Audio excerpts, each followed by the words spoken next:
We're going to move on, though, into our last segment, and this has been a complete college football playoff show, and it's going to continue that way, Brandon, because we are looking at the top. To me, they are the top two teams in college football. I know Clemson was the number 2 team in the college football playoff rankings last week, but to me, the top 2, the best teams this season in college football are Alabama and Michigan. In our midseason predictions, we both had Alabama and Michigan. You went Alabama, I went Michigan. That was the only thing that was different. I'm going to ask you this question. Should Alabama be looking over its shoulder at Michigan? Did you see the game this past weekend that Alabama played against LSU in LSU? No, I did not. I was actually buying jeans last night. Ah, yes. $70 jeans. Some yeans. Fucking a ripoff, but go ahead with your point. Hopefully they're not ripped. No, they're not. They're very just a stylish. ripoff. Yeah, just a ripoff. Well, let me tell you, they won 10-0 last night, as you, I'm sure, know. But it's not just the fact that they won 10-0. They held down a number 13 ranked LSU team in the country, an LSU team that has always been a big opponent, conference opponent, a team that had a lot of energy, was very hyped up to go after Alabama, a team that has been through an interesting and difficult season to this point, and a team that has not beat Alabama in the last 5 tries. This was an outstanding football game. This is a game that Alabama would be playing against Michigan. This is the type of game. Not a lot of offense, but the team that has just enough is going to win. Alabama was the team that had just enough, and it's because of their freshman quarterback, true freshman, Jalen Hurts. What a kid. What an athlete. He wasn't able to get it done through the air. I think he only had 104 yards and an interception. But on the ground, he was impressive yet again. 114 yards and a touchdown. This guy is good. And when he is able to make plays and make plays with his legs, watch out, because he's going to get you. And I think that this Alabama team is scared of nobody. They are not scared of Michigan. Bring it on. That's what they're saying. That's what they're wanting. They are not looking over their shoulder. They're looking right down the pike, making sure that they're ready for the next team. And that next team are the Mississippi State Bulldogs. Well, yeah, and that's the thing is this Alabama team, no, they're not going to look over their shoulder at Michigan yet, because Alabama still has tough teams to play within their own conference. Mississippi State, last week, if you would have asked me, I would have said, oh, that's a throwaway game. Alabama wins, no problem. After this week, maybe a little bit tougher than I thought last week. Now that the Bulldogs beat the Texas A&M Aggies, I still think Alabama gets it done. Chattanooga, not a chance, not a chance. Roll Tide in that one. Really, it's that Auburn game. That is going to be a game for the ages, much like the LSU game, but better. It's going to be a close defensive game. Each team that there might be leads taken back and forth. Auburn might actually score a point, something that LSU did not do this past week. But that alone is why this Alabama team is not going to look over their shoulder for Michigan. They're going to stay, like you said. I'm going to say a wording that you said. They're looking right down the pike, because this is kind of a team that takes it one game. Like, I hate using the cliches, but one game at a time, one snap at a time, and then they'll play whoever they get to, because that's how Nick Saban coaches this team. Nick Saban's not a guy that focuses in on the rankings. Oh, who could we play here and there? This is the opponent we're playing. This is who we're dealt. They're the next ones. They are the only ones that matter. However, I am going to flip it onto this. I think Michigan, well, besides Auburn, I think Auburn will challenge Alabama in a unique way, something that they have not seen in the SEC to this point. But I think the only team in college football that has a real chance of beating Alabama is Michigan. I think Michigan's one of the only teams that could beat this Alabama Crimson Tide team. I think you're right, because I think that Michigan is a team with their defense that is able to pull together a type of game like last night at LSU, a 10-0 type game, a 10-3, a 17-10, a 17-6, something like that. I don't think that if Alabama and if Michigan were ever had a face-off against each other this year in the playoffs, I think that's the type of game we're getting. I don't think we're seeing a high score on either side. It's going to be a great game. Both teams have really good teams. Both teams have really, really good systems. Both teams have great coaches. Both teams have great defenses and really good offensive weapons. But I think that at the same time, we would see two very hot teams come together, clash, and I could see a very low-scoring game. But I do think that you don't necessarily want to get too far ahead of yourself because there are still big games coming up for Alabama. And as much as no one really thinks that there's any more big games for the Michigan Wolverines outside of Ohio State at the end, I think that don't overlook Iowa and don't overlook Indiana. I think that I wouldn't overlook either of those teams because they're both playing spoiler. They both could be playing spoiler. I'd put Indiana ahead of Iowa. I would too. I just put them in order of how they'll be played. But I think that Indiana's been that team who's liked to play that spoiler throughout their career. Well, and the one thing I'm looking at is the quarterbacks for the three teams that we've kind of mentioned. Alabama, Michigan, of course, but even Auburn. And I think that quarterback play is going to be huge when it comes to Alabama, Auburn, then Alabama, Michigan, if we get that in the college football playoff. Because depending, if it was last week's rankings, we're going to get that. Actually, you know what? Either way, we're probably going to get that in the national title game because I don't see Michigan dropping down to 4 because if they lose, they'll probably be out of it. Then in that case, they might be a 4.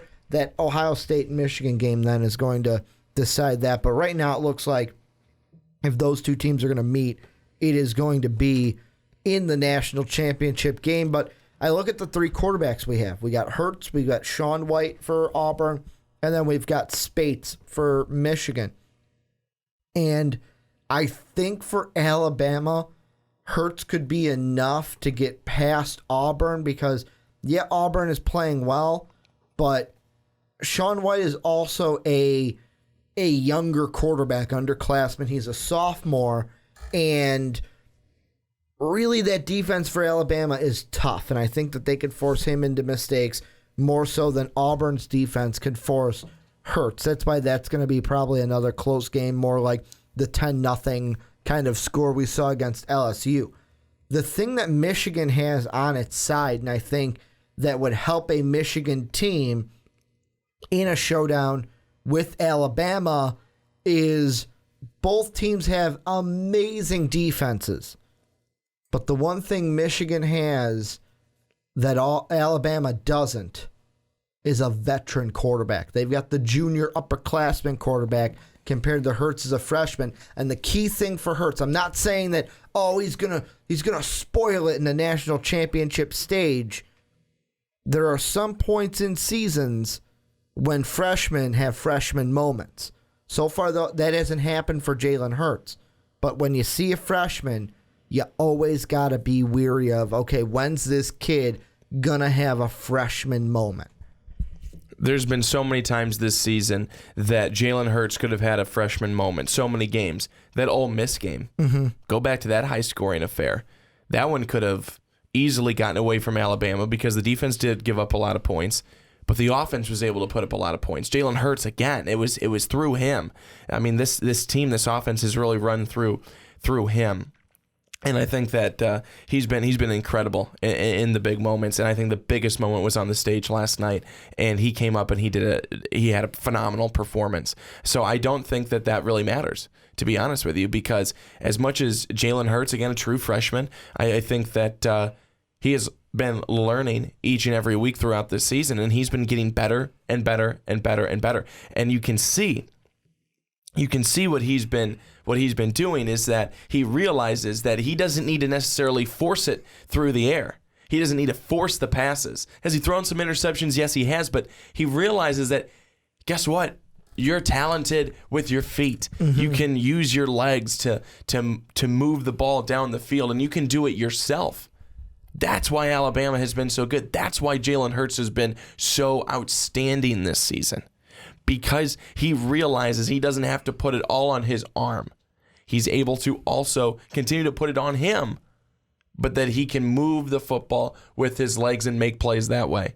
And that's, I think, what makes him just as good as a veteran, because he knows it. And that's like, I want to get this straight. I'm not saying that, Jalen Hurts is trash. I'm not saying because he's a freshman, he's going to have a bad game. You're not saying that. I know you're not saying that. I'm saying to go and counter your argument because with Spate, because you said that since he's the veteran, do they have the advantage? No, because I think Jalen Hurts has had to grow up really fast this season with the games that have been thrown at him, especially with this past weekend's game against LSU. And here's where I was going. The reason why I said that is more for the viewers, because I know you know what I'm saying, Brandon. I just don't want anyone in the comment section getting it twisted, saying that I said one thing when this is what I'm really saying. The thing that, and I am really hoping for this Alabama-Michigan national championship game, because I think this would be the best national championship we had ever seen, because it'll be defensive. The offenses will have to be smart in their play calling, in their execution, and there is nothing more than I would want to see than the freshman quarterback that's been stunning us all year, winning games, in Jalen Hurts, having to go up against the one defensive player that is probably going to be, it's either going to be him or Myles Garrett, that is the top defensive player taken in the NFL draft, in Jabril Peppers. The kid that can do it on defense. He can do it on offense. He can do it in the punt return game. That's what I want to see. And with me, it would all come down to because Alabama's front seven is scary. So you're probably not going to run a lot on that Auburn team. That's why Wilton Spate would have to be the guy that you lean on in that one. And because with Alabama, you've seen success from Hurts, what can he do against a secondary that is led by the kind of defensive back, linebacker hybrid in Jabril Peppers? And that is why I hope we get the matchup. I hope we get the matchup we are all looking for. I hope we don't get Washington, Alabama. I hope we don't get Clemson, Alabama in a national title game. I hope we don't get Ohio State, Alabama, because I don't think Ohio State is going to do anything against Alabama this year. And I know two of those, Ohio State and Washington, will probably be playing Alabama in the first round of the college football playoff and not the national championship. It's either going to be Clemson or Michigan that gets that honor. But before we wrap up the show, before we go into Swanee's final thoughts, is there any final kibosh that you want to put on this one between Alabama and Michigan? I just think that these two teams, they meet up. This is going to be one of the best games in college football that we will have probably seen in some time. I really hope that we get to see it. It would be the best of the best clashing with each other. Well, and before I do the house cleaning where I clean up everything before the end of the show, let's do what we always do at the end of the Primetime Podcast, Swanee, and let's go to Swanee's final thoughts. Well, Ricky, coming up on Tuesday, it's voting day. It's a big day in America. You've got Hillary Clinton on the Democratic side. You've got Donald Trump on the Republican side. There's big decisions here. There's big decisions here for the country. And folks, I think that it's very important that you go out. I think it's very important that you go out and you vote.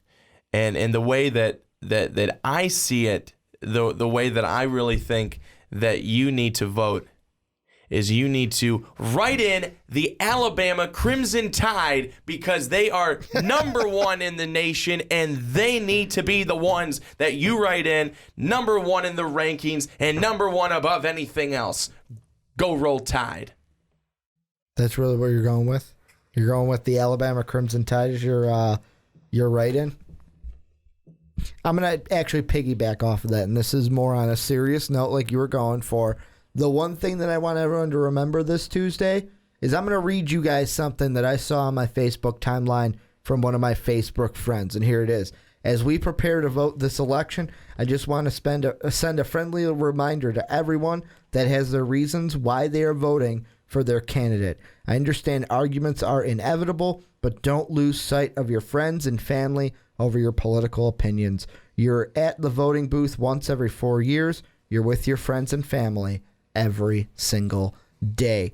And that's the one thing that's most important. Do not lose sight of friends and family just based on who you're voting for, either side A or side B. I want to thank you guys for listening to the Primetime Podcast this week. Let us know down below anything that you thought about today's podcast. Make sure to also check us out on Twitters. I'm at Ricky Widmer. Brandon is at young_swan19. You can also check us out on Facebook, Twitter for Most Valuable Podcast. Those are down in the description. And most importantly, patreon.com/Most Valuable Podcast. You like the show, you want to see a little bit more of us, maybe want to see our faces if you were on YouTube, go check that out at patreon.com/Most Valuable Podcast. Want to thank you guys one more time for checking out the show today. We will be back next week. And as always, have a good day, everybody.